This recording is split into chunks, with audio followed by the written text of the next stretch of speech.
So now what I'd like to do is focus on the midpoint, the significance of the midpoint of a story. And this applies to really great novels, it applies to movies, it even applies to TV shows. When you talk about episodic TV shows, and we think about the superstructure of a TV show, around the midpoint of, let's say 10 episodes, around the fourth and fifth and sixth episode, what you're going to do is you're going to see this idea of the midpoint will swim into view. Now, what's important about structure, now obviously foundationally we've got the 3 acts, right? And each act then has different events that need to take place within those acts. So some of the key moments, events, if you will, that take place in the story, you've got what's called the inciting incident, then you've got a plot point 1, then you've got the midpoint, which is what we're going to discuss right now, then you've got a second plot point, and that second plot point then brings in Act 3, which has the climax and the resolution of the story. But what I want to do is focus in on the one that's the most important for a writer to identify, understand, and know, because in a way, real foundational story structure is built on 2 major sequences. There's a sequence of the beginning of the story to the midpoint, and then there's the sequence of from the midpoint to the conclusion of the story. And this means, and what you need to understand as a writer, is that there's something happening at the midpoint that is extraordinarily significant. Now, oftentimes what you're going to see when you study writing is this idea of what the inciting incident is, and then these different plot points, and the midpoint, they're going to be defined as just twists. They're twists and turns within the story. Not so much the inciting incident, but the plot points are just like, yes, something new and, the new twist within the story. A whammo, and you get to the midpoint, that's a new twist. And oftentimes the midpoint is called a false victory. Now, false victory is only partly true, and it can be a very misleading way to think about storytelling, especially the midpoint. Definitely the midpoint could be, and oftentimes is, what we call a false victory. But again, what I try to do in my book, Your Storytelling Potential, and the way I teach storytelling and screenwriting and the way I help writers think about stories, is to use more universal language that tells us exactly what is taking place at these moments. And we do this for the inciting incident, we do this for the 2 plot points, and of course we do it for the midpoint. So what is exactly taking place at the midpoint? In order to understand what is taking place at the midpoint, we have to understand that a story, from the moment it begins, the destination of the story from the beginning is not the ending. So this is amazing when you finally understand this concept, because as a writer, what you're trying to do, what you're thinking about, most likely is you're introducing your story and your main character and then the situation that's taking place, and you're thinking about, now I've got to transition this story to the climax, right? I got to build up all the energy and tension and the events and get us to a climax. And that is a really bad way to think about storytelling, because what you need to be thinking about is, how do I get the story to the midpoint? Now, why is the midpoint so significant? Now, I already said it's often referred to as this moment of false victory. But a better way to think about it is it's going to be a success or failure moment on the part of the main character. In other words, in order to really understand the midpoint, we have to go back to what is going on in a story. So in a story, we've got your main character, who, as I like to describe, the main character has a reality that flows into the now, into the revealed story that you're telling. But that's not the only revealed story, that's not the only reality flowing into that situation, to that you're now. You also have what we call the proximate cause and the proximate cause character.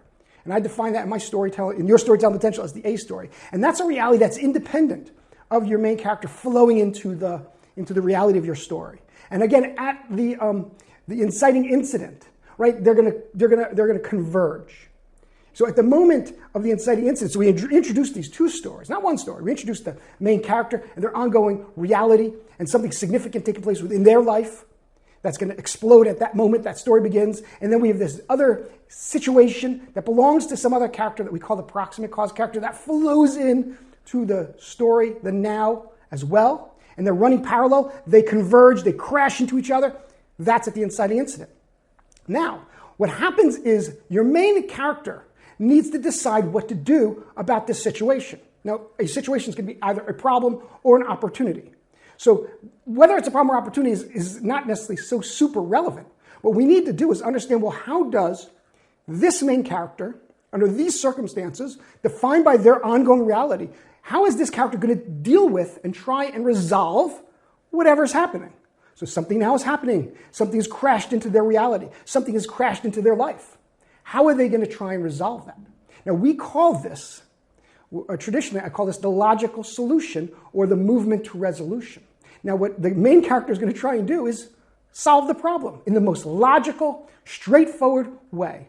They're going to say, well, how do you solve this? How do I resolve this? What do I do about this? And they do that thing. And from that point, from that inciting incident to the midpoint, all they're trying to do is resolve the story in that way.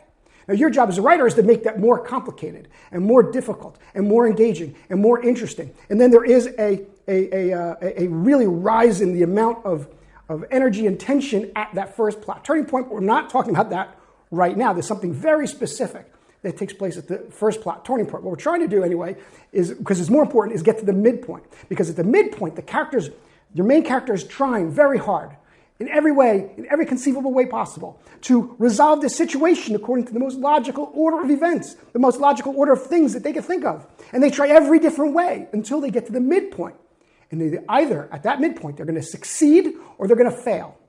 When they succeed, oftentimes it appears that they've actually defeated whatever or overcome whatever the situation was.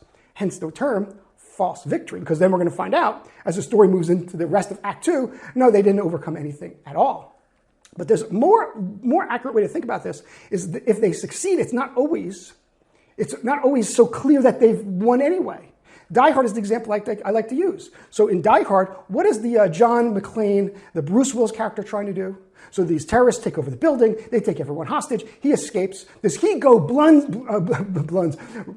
blazing to try and stop them? No, not at all. In fact, what's really interesting about Die Hard is he never tries to actually stop the terrorists. You need to go rewatch Die Hard, pay really close attention.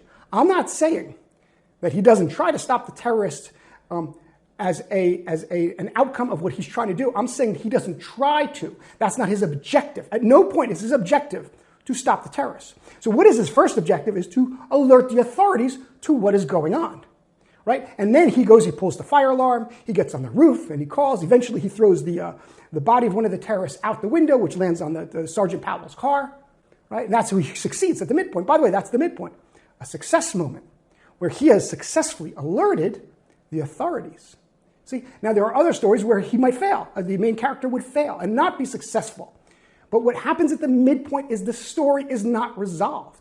The situation is not resolved. In Die Hard, it's clear the situation is not resolved. It's clear that terrorists still control the building. And then from that point forward, just finishing my last point, does the Bruce Willis character ever try to stop the terrorist? He does not. First, he engages the terrorist because he's trying to save the police. Then he engages the terrorists because they're trying to save the hostages. He finds out they're all going to be killed. And then at the end, in the very last scene, he engages the terrorists, Hans and the last few terrorists are alive, to save his wife.